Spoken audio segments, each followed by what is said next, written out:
Hi, fellow tea lovers. Settle in, because we've got a story. I'm Nell. And I'm Rose. And today we're bringing you the tea. Across era.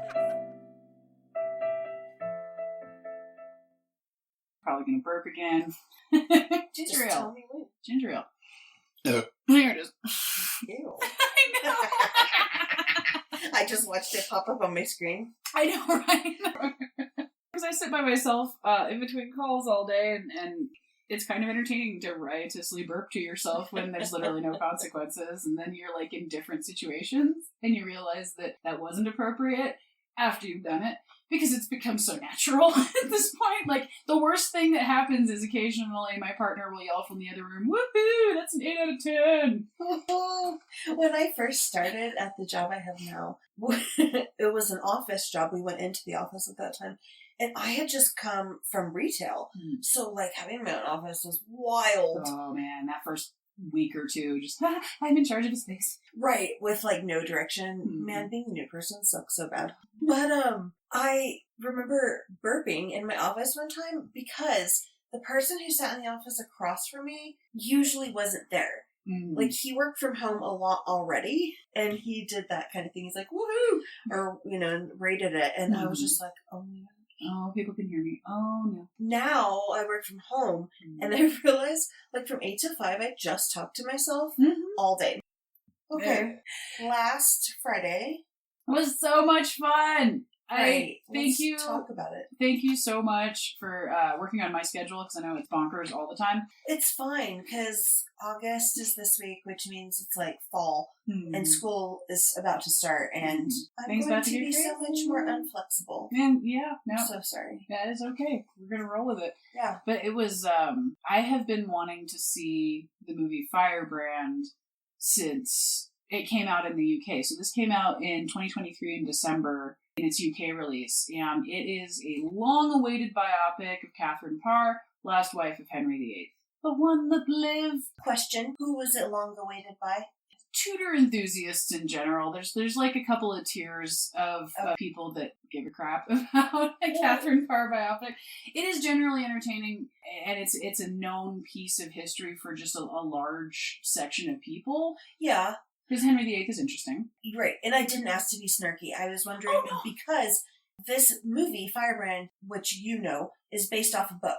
Yeah. So the original book was called Queen's Gambit, but for fairly obvious reasons, that was going to get muddied if they named the movie that, because of the very successful TV show called The Queen's Gambit. Excellent show. But so the novel was even rebranded as Firebrand, I think after the movie came out, or at least was on deck. Can I see the book? Absolutely. So this is by Elizabeth Fremantle. I have not actually read the book yet. I bought it in anticipation of the movie release, and then I, at the last minute, decided I wanted to watch the movie first. Correct choice. Always the correct choice. I feel like it usually is. Okay. The back of the book do not give away any hints about what happened in the movie. It's really basic. Widowed for the second time. She falls deeply in love with Thomas Seymour, but has to marry the king. She's, like, scared because of all his previous wives, how their lives ended. She has to tread the razor's edge of court intrigue. She never quite gives up on love. Yeah, and that's all true and accurate. And I said this in our TikTok video, but I'm going to say it here as well. My entire opinion on this movie is going to be very spoiler heavy. So if you haven't watched it and spoilers bother you, I do just recommend watching it before listening to this, because I can't really separate it for spoilers. I mean, neither of us have read the book yet, so it may be book spoilers. It might be book spoilers. Don't know. I'm not entirely sure. I think they did a really great job in the movie of conveying the tension that she absolutely would have lived under. So Katherine Parr, imagine being wife number 6 after living at court, or at least being associated with court for the first 5. It's not just this joke around Europe. It was famous when the Anne of Cleves marriage was getting set up, and Henry was actually pursuing Christina of Denmark. And so he's pursuing her, and she sends this famous reply, "If I had 2 heads, one would of course be at your disposal, but since I have but the one, I shall have to decline." So this is a Europe-wide joke at this point. Okay. So Katherine Parr, she's lived at court her whole life. I don't remember how involved her family was at court during her first 2 marriages, but she was of nobility. She was in the life. She was part of the bon ton, the beau monde. And she was the dutiful daughter. She married who her father had said. She was an excellent household manager. But both marriages were to older guys who already had their heirs sorted. And so... that's a bummer. Yeah, it's a quiet life. It's a dutiful life. You're easing people into the next world, basically, as a pretty room ornament / nurse. It's not a really scintillating existence, but it was definitely what was expected of her. And she fulfilled that. Can I be honest? By the time Henry got to her, I feel like the toxicity in him, which we will get to momentarily, was like half the reason he couldn't have kids. Oh, yeah. And he was probably spreading it to his wives. I wouldn't be surprised at all.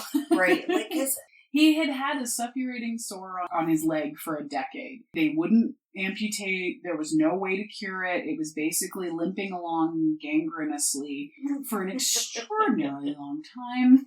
Gangrenously. Yes, gangrenously. That is But going why? to hear today. He was in a jousting accident that he sustained a really bad impact injury that subsequently went putrid. The understanding of gangrene and infections in general was, it was a real dartboard.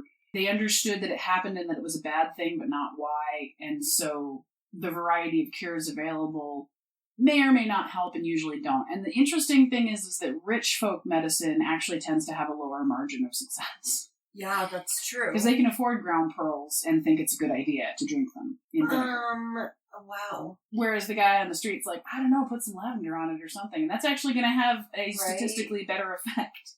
And thinking about, like, the outfits that they wore and, like, the clothing styles and whatever you wore, like, how clean was that within his clothes. Impacting the wound. Right. And I thought they did a really great job of bringing it back around to the movie. The way that they set the stage is amazing. And the way that they did the costuming was intentionally so faithful to I noticed the period. bonnets. Bonnets, everybody has their head covered almost all of the time, variety of things, but it's always covered. The fact that they had the royal ladies in something closer to homespun looking material when they were just doing their stuff around the chambers, and when she was with the kids, they're probably at like Hatfield, which was Elizabeth's holding, or one of the kind of more outlying places. They wouldn't have been wearing cloth of gold or that makes sense. The silks and the brocades, because what you have to remember about those materials is they're not washable. Nobody's washing that. They're brushing it off. They're waiting for it to dry, brushing off anything that'll come off with a brush, and anything else is now, congratulations, part of the fabric.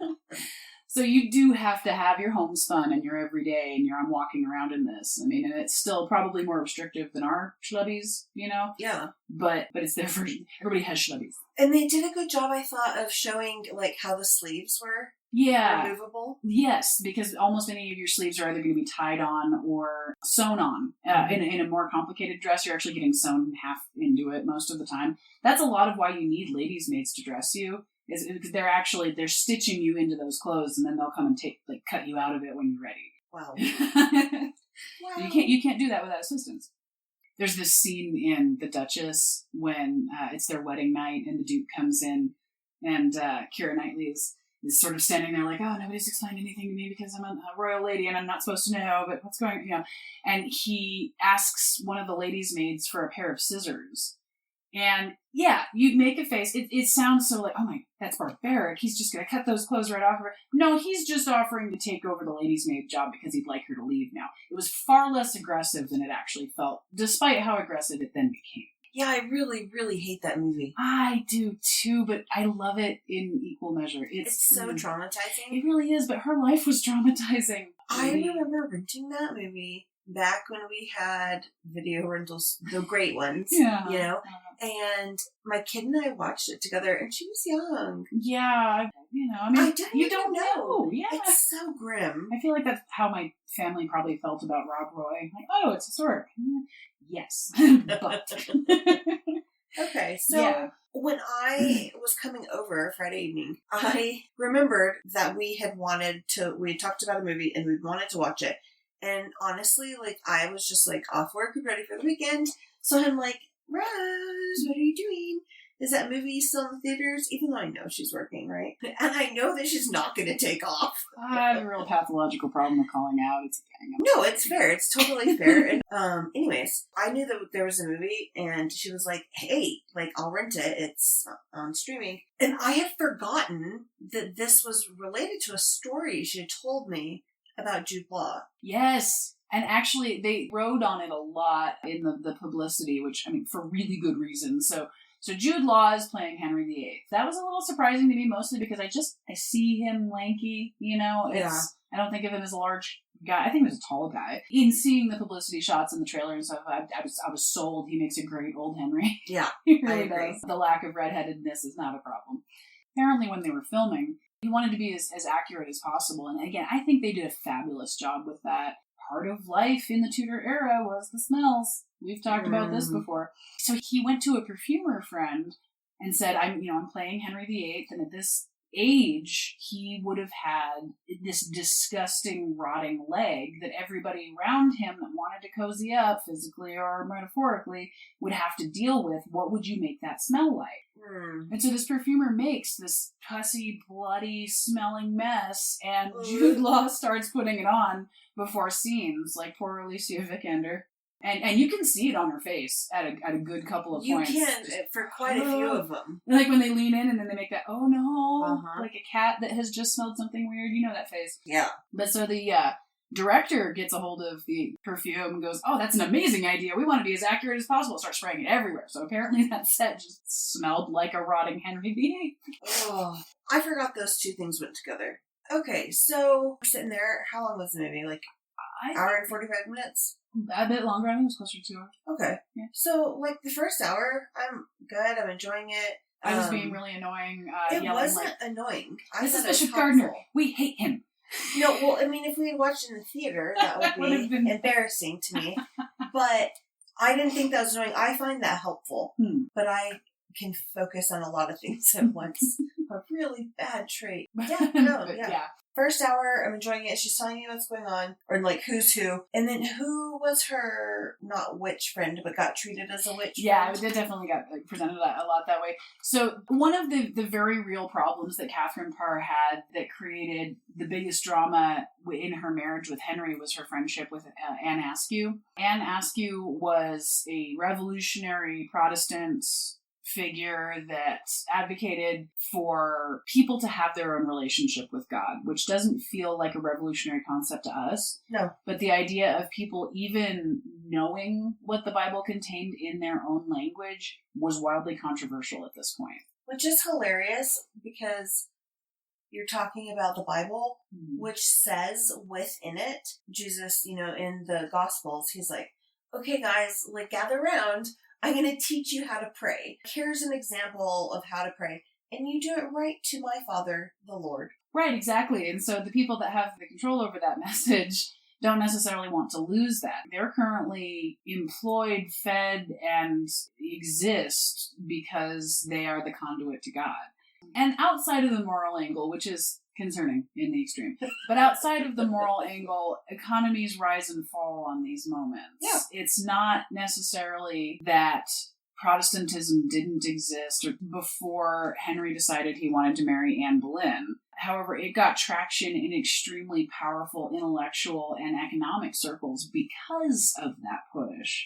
And then there's no one ringing that bell. Right. Everybody realizes how much money is to be made when you're cutting out the middleman. And they want some of that sweet, sweet confession. Yeah.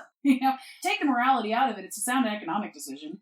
Okay. But so Protestantism, it's a huge back and forth right now because it only really became possible because of the King's Great Question, as it was politely called in polite circles, when he was trying to divorce his wife, and the Pope, for once in his life, didn't play ball because the divorcee-to-be wife's uncle was sitting in Rome going, "Sure you want to do that?" And the Pope was like, "Yeah, no, actually, no. You're going to have to keep her because this guy is here."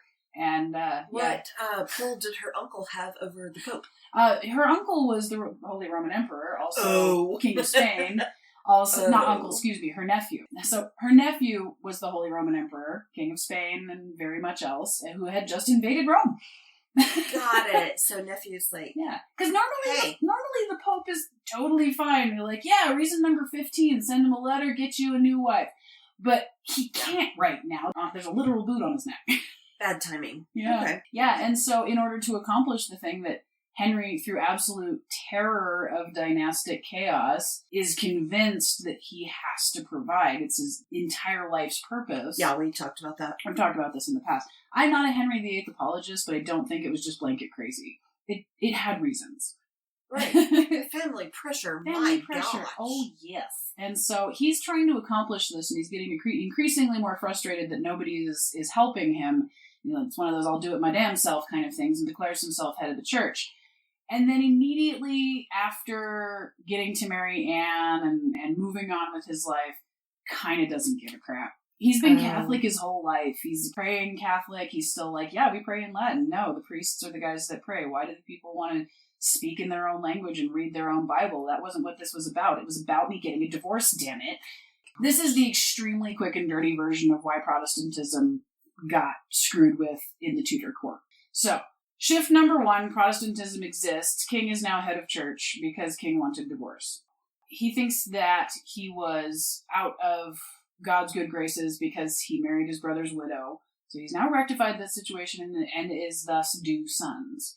His wife immediately becomes pregnant. Everything is going to plan. She gives birth to a girl. Record scratch. I'm still being punished. I've still done something wrong. I haven't done anything wrong. It must be you. So Anna's starting to get in a shakier position, which her temperament is not really all that made for, and she starts snapping back, like, I'm in a shaky position and now I'm angry at everyone, which Henry gets increasingly less attracted to, and he starts getting Jane Seymour in the wings. Yep. So 2 more disastrous pregnancies from Anne Boleyn. Henry convinces himself of whatever scenario, because it's very obvious that she didn't sleep with her brother, and she didn't probably sleep with the rest of the guys in the court too.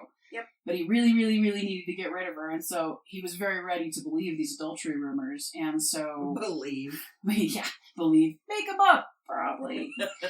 And so, gets rid of her. Already has Jane Seymour in the wings. The complete opposite of Anne Boleyn in every way. She's meek, she's mild, she's pretty. She's seen the chaos of the first two doing anything else. And she immediately gets pregnant, has the long-awaited son, and then dies. Jane dies. Yeah. Yep. So she went down good. She kind of won.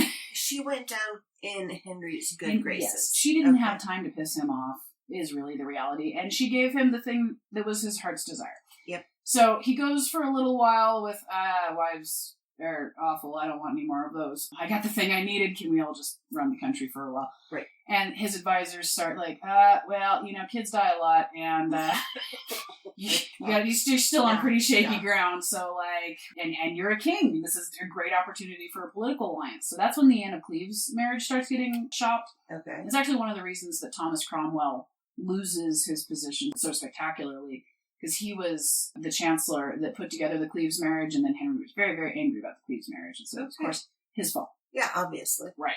So Anne of Cleves gets brought in and honestly kind of biffs it in a way that's not her fault, because Henry's like, I have to go meet my queen, and he's a big romantic, and so he goes to, I believe, Richmond Palace is where she was staying before she was being brought to him, and he goes in disguise and just introduces himself as random nobleman. What?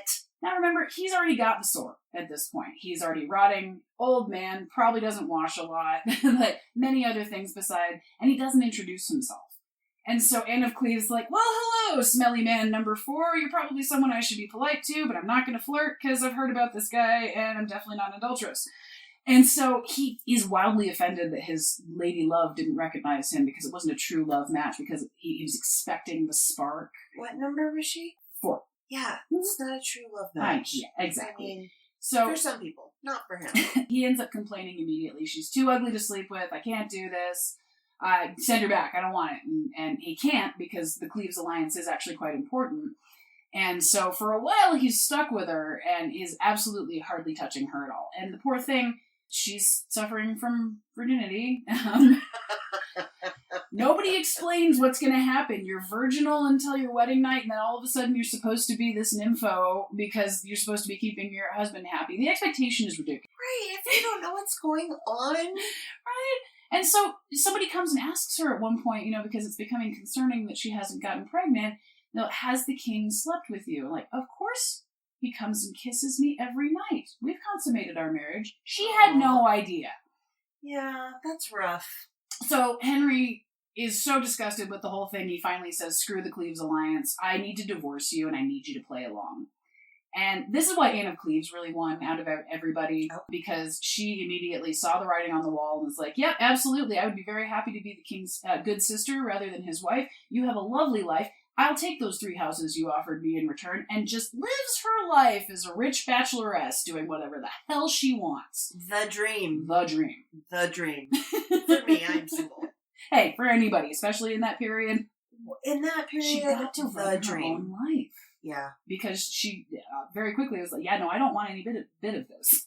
She's so smart. So Henry is even more bitter.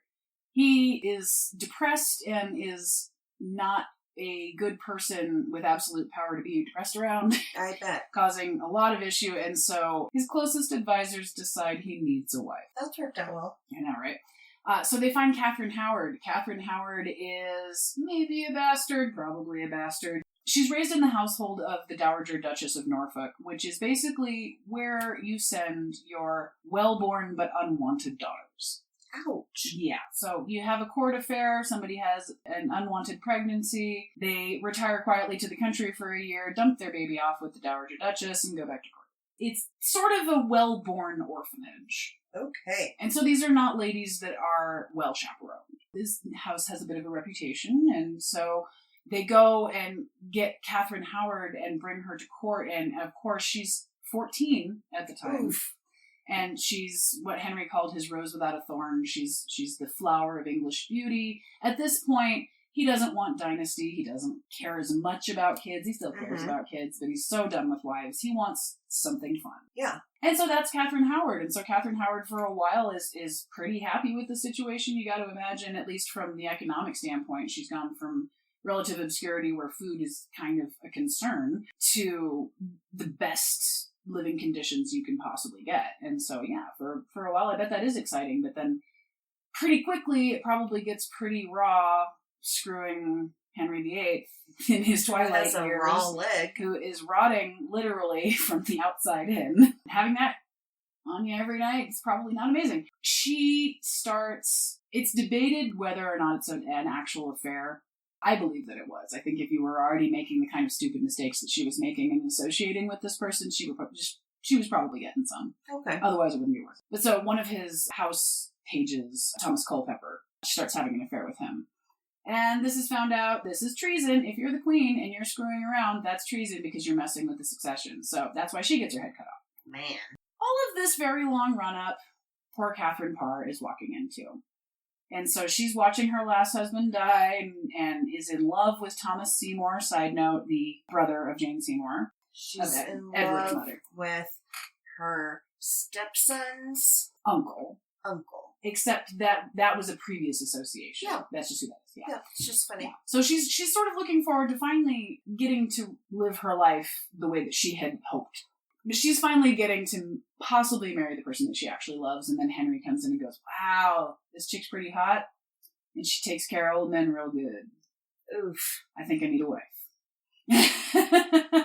I'm done with these little flitty bitches. Screw having a hot wife. I want somebody that can nursemaid me. Just, oh, good, another one. Right. So, I'm so sorry, that was wildly long. No, that was a good recap. And so, once they get married, she's having to swim through these insane politics. Ugh. And so, in the movie, they were showing her association with Anne Askew right before Anne's execution. And I thought this was an interesting aside. They had 2 opportunities for rather graphic execution scenes that they very deliberately didn't do. Right. Which is interesting because that just never happens in historical movies. Right, because we had graphic leg wound. Right, we definitely had graphic. It wasn't that they were shying away from gore, but execution scenes specifically, everybody does those. I mean, They're a crowd pleaser now, they were a crowd pleaser then. So Anne Askew, she gets taken up for heresy and is burnt at the stake. And the heresy is because she backs up we should all be able to read our own Bibles and pray. Okay. Yeah. The radical Protestantism of not having somebody between you and God was basically the short version of her argument. And she is the friend of the current Queen, Katherine Parr. And they had been letter friends long before she married Henry. That was a long-standing association. It is conjectured, so Anne Askew was burned with several other heretics in the same day, same place, and several of them had gunpowder around their necks, which I know sounds insane. That's actually a really big kindness that you wouldn't get unless you had a patron. They're just burning you at the stake regular style. They're just leaving you until you're done. Yeah. If somebody liked you a whole lot and had the money and the influence to bribe their way to the right person, they could have a bag of gunpowder placed around your neck, which would kill you much faster. Okay.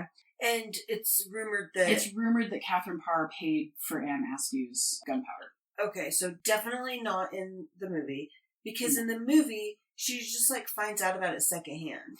Right. They sort of glancingly mention that Anne Askew has been executed at dinner, which was fine. It was a very interesting choice to not film that scene. Right. In the movie, she gives Anne Askew a big, huge necklace. Yeah, that was a gift from Henry, which that didn't happen. Okay. That's not... When I saw that scene, because I don't know a lot about Katherine Parr, but I know a little, and I knew that she lived. And so I was like, did that happen? Yeah, they really played up the association between Anne Askew and Katherine Parr in an almost lover-like way, which I don't even think is necessarily that far off base. Because again, if you're letter friends with somebody, you probably really care about them because it takes a lot of time, effort, and money in order to communicate with somebody. Right. And so you have to care about them enough to want to spend that capital to stay in touch with them. Yeah. And so I don't think that's outside the realm. I think that, I felt like they were probably doing a movie thing where just and they're lovers. Because there was the first scene where they did, I felt heavily insinuate it. But then in the second scene with them where they just touch foreheads, that to me was so platonic. I was true. Absolutely. It was very intimate but very platonic. That's how it is with your friends. Right, yeah. Right. So they skirted around You're kind of leaving because you think the other might die. Right. Be murdered. The Anne Askew thing, it starts the problems, but it isn't the be-all, end-all of the problems, which again, I think they really represented well in the movie. Katherine Parr was an author. She was also an outspoken Protestant, and she basically felt as though it was her calling to bring the children of the royal family back together with their father and to make sure that Protestant reforms were not retracted. Okay. Which I think those are really worthy goals. And Henry knew this going in. Absolutely. Well, allowed her to publish books. Definitely didn't read it beforehand. I guarantee it. I don't even know that, but I know it. So in the movie, she was portrayed as a really good stepmom, a really good mother figure. And by all accounts, that's absolutely true. Everyone thought of her as mom. Okay. Which I think is wonderful. So she's publishing books. She's, to be honest, being very circumspect, I think, about not making gigantic waves, making incremental progress. But of course, anybody that is advocating the Protestant side is not going to have fans among the Curia, which we learned many episodes ago, is the legal arm of the church. But anybody that has power as a Catholic prelate is not a fan.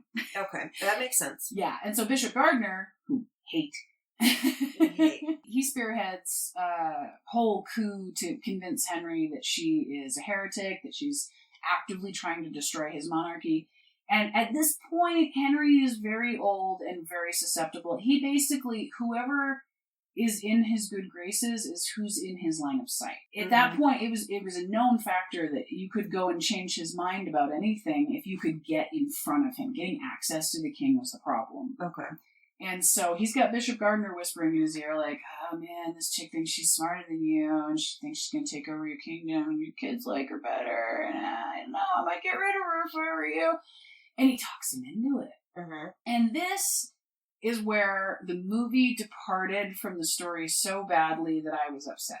Okay, but before we talk about that, because my whole reaction to that was doo-doo-doo. I didn't even wonder how much time was left in the movie because I knew that she lives. And I knew that Henry died of old age, obesity, health, combination, leg rot, all the things. So, yeah, I was just I wonder where this was going. Meanwhile, this is interesting. I was ready to pause it just to see how much longer it was in the movie because I kept thinking there is not enough time to wrap this up the way that it's supposed to be, and it's the best part of the story. Before we get there, Elizabeth in the movie. Elizabeth, I liked the way they portrayed her a lot. I thought they got the kind of cultish look in that she definitely was always described as, but the intellectualism, and I think the number of times that they showed epic events with her around the corner listening was such a cool foreshadowing moment because she was learning her whole life how to navigate these shark waters by watching her family. Right. And then we also had Mary. I didn't like so much what they did with Mary. First of all, okay, so what they do every single time with Mary to differentiate her from Elizabeth is to make her very dark-featured because her mother was Spanish. Yeah, dark hair, eyebrows. Big eyebrows and all. But to be honest, Catherine of Aragon was a redhead. And so was Mary. Right. And I also didn't like how Mary was, and I found out later that this definitely was not the case. Mary was all up in her dad's business, being like, do you want mommy to be the regent? Do you want me to be... What was she saying? Just whispering in his ear about you should definitely make sure that, such and such succession this, such and such law that, whispering like a snake in his ear. That snaky kind of personality portrayal I also didn't agree with. She wouldn't have dared. There was a point during the divorce proceedings with her mother where everyone in the country of consequence had to sign an oath that acknowledged Henry as the head of the church, the supreme head of the church, and acknowledged the dissolution of their marriage, and she refused to sign it up until the point where they threatened to execute her. Wow. And so, at that point, you're not sitting on somebody's knee going, hey, daddy. I didn't really like how they portrayed that. Yeah, that was so weird and it wasn't peppy at all. Disconnected. It was like, Daddy, do you want mommy to be the regent? Should you make me queen? It was weird. Yeah, no, it was like they were trying to make up some sort of character of Mary when there's a perfectly good one that exists. And there was also Edward. Edward, I thought that was spot on. Cute little Tudor child. I think that he was quite good casting. In real life, Edward was sickly, right? He was-ish. He was sickly in the way that he was never really allowed outside for very long. That's right. And had, the rich people's idea of a healthy diet and all the rich people doctors. This is where, medicine for the rich being less successful comes into play. It's not necessarily true that he was always sickly, but I think he was definitely sickly because of the care that was taken with him to not make him sickly. And he was too valuable. There's too much writing on him for him to just be hanging out with the fam all the time. Yeah, to be fair, he was not with the family hardly at all, especially when they're talking about instances of plague in London and how the family's going to stay and ride it out and show everyone. He would have been out of London like a shot. Even a case of plague would have necessitated a move of households. All of his chambers were sprayed down with vinegar every day. Oh. Because they understood the relationship between high acidic things and the lower incidence of disease. Okay, so then the movie, even for me, who, again, I don't know much about this, it just, drove the bus off into left field. It didn't even feel like the same movie. They arrested her, which to anybody that is a fan of this story prior is so mean, because the best part of the story is that they didn't arrest her. She's in trouble. I won't lie there. She's absolutely in trouble. She's got people breathing down her neck. She's got people whispering in her husband's ear. And she's on the brink. And they have drawn up the warrant for her arrest. Mm-hmm. And she gets wind of it. And so she manages to get access to Henry, line of sight. I did it was creepy the way that Jude Law was putting his hands in everybody's mouths, especially with the perfume story. My partner actually had a really great explanation for that. Is at that point in his life, he was so nearsighted, he's pulling everybody's face in closer to him. And he has no social graces because he doesn't have to. So he's grabbing what he can reach, he's pulling it towards him, and he's going, who are you? Ugh. And I'm that is such a cool and disgusting and interesting interpretation of blindness plus lack of necessary social graces. Right. Yeah. Wow. Okay. So she gets to Henry, and he kind of plays with her a little bit, so do you have anything you want to tell me? And she plays it right. She plays it the only way she's going to get out of it alive. I am so sorry if I've offended you. I feel like I maybe have offended you. I'm actually just so anxious all the time because I'm worried about not being the kind of woman that you want me to be. I am merely a lady. You are awesome and male. And please show me how to live better. Just hits the ground and begs. Yeah. Just completely prostrates herself before the court and it works. And he takes the apology and he goes, oh, well, we'll do better. It's fine. Because he's in front of her, she's managed to win him over.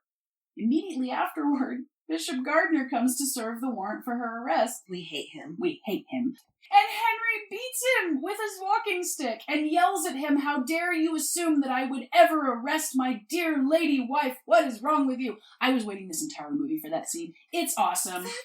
That's a great way why for would the you movie to climax. Exactly. Why would you get rid of that? And so in the movie, they just arrest her and then they throw her in jail and then they act like they're going to execute her. And the whole time I'm like, but they didn't ever serve a warrant. But why isn't? But they're not going to hit Gardner, are they? We hate him. I kind of was expecting in the movie at that point, I was like, maybe they're just putting the arrested part in for dramatic effect, and then she'll go and, do the thing. Yeah, nothing. So the reason that she gets out of jail in the movie is that Henry is getting worse, and he's calling for her as his nursemaid. And so he's like, just screw it. Which, honestly, maybe that was a motivation for him not arresting her, but that's not how it happened. And how it happened in real life is actually so much more interesting. At the very end, this is when Henry calls her. Henry calls her, and she's nursing him, and she's thinking about all of the horrible things, this movie version, all of the horrible things that he has affected in everybody around her lives, and she kills him. Because Henry kicks everyone out of the room. Not happening. They would not have been alone. At that point, especially, is it because she was a prisoner?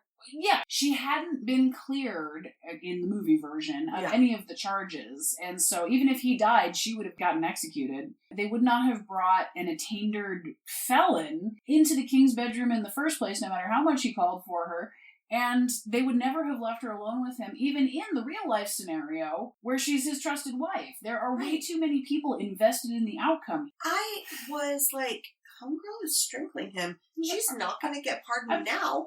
I assumed he was just going to die right then, and but then it was he this didn't. Long struggle. And it was a long struggle, which, not as long as real life. No, I know. It that actually can take quite a while. It is so much more effort than And the whole time I'm like, why isn't she just smothering him? Right? There's pillows everywhere. She could have literally sat on him. The signs of the struggle, obviously they did autopsies. They autopsied Catherine of Aragon. Had bruising? Bruising around a from very while traumatized... he's dying. The fact that she had strangled him was definitely not something she would have gotten away with, even if it was even remotely possible for that to be a thing anyway. The end killed me when they're talking about... Okay, so yes, they would have kept the king's death a secret for a couple of days, and they absolutely did. That's a thing. But the text across the screen at the end was like, oh, Henry VIII's body was lost for a century after whatever. And it was ridiculous. Yes, they kept the king's death a secret, but the fact of his corpse was not a secret. They put him into a lead coffin, which then, because it took so long to bury, started blowing up because of all of the gases of a very large man being stuck in an airtight container. They actually had to drill holes in it with all of the resultant mess. People were pretty actively involved in his burial. He did not have a lost grave. Not ever? Not ever. Rather than his tomb being lost for 100 years, or like, we spit upon him and we do not care where his body lies. No. To quote the Historic Royal Palaces page, Henry VIII's burial took place on the 16th of February, 1547, in St. George's Chapel at Windsor Castle. Wait, what day did he die?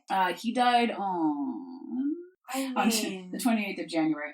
Telling that the coffin was swelling was equally as interesting as was lost for 100 years. Okay, it ended, and hang on, I wrote down some of the quotes that all of us said. I'm pretty sure this one was me. I didn't realize it was alt universe. Yeah, me either. Nothing. Not as advertised. Right. Somebody said, it was like they realized they only had a few minutes left and said, oh, let's do this. Someone said, it kind of shot off in a direction I did not think it was going. No, I know. It was unpredictable for unclear reasons. So, when it ended, I look over at you, and one time, Rose and I went to see, what did we go see? Mary Queen of Scots. Mary Queen of Scots. I don't know which version. And we leave the theater and I'm like, that was fun. And she's all, no. I'm angry. So I learned that if we go in thinking it's historically accurate, that's what she wants. And to be honest, we don't ever go into it thinking it's going to be wildly historically accurate. This one led us to believe otherwise. This really billed itself as a biopic with passion. Right. Not, we're going to change the story halfway through because we think it's more fun this way. Like, it was just so disingenuous. It wasn't more fun. I loved most of it. So, I have not read this book, and me looking at it right now is the first time I've ever seen it. The cover says across the top, originally published in Great Britain in 2013 as Queen's Gambit. Underneath the title, it says, a novel of Katherine Parr. But honestly, if I had seen this book and I wanted historically accurate, I might grab it. But those are the only two things on the cover that tells me that it potentially might not be historically accurate. And no shame in that. But there are some cases, more for you than me, in which I want to know. I guess my takeaway is not that the movie sucked. No, I thought it was so good, but it made such questionable decisions. My problem is, because I could care less if it's accurate-ish or not, the real story is more interesting. Yeah.